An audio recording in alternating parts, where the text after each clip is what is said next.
Vēl viens sāpīgs, tātad dārgs un tātad arī interesants, protams, pieredzes stāsts ar zālājiem. Kur uzreiz pateikšu, šis zālājs ir nopļauts 3 nedēļas atpakaļ.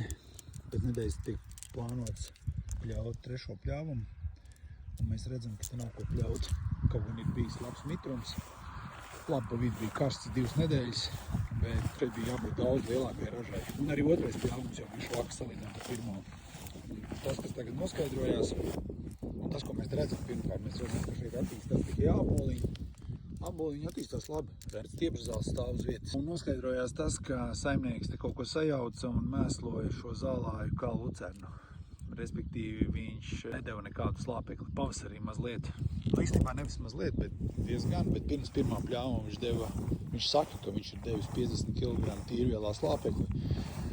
Un pēc 1. un 2. pļāvuma nav devis vairs neko.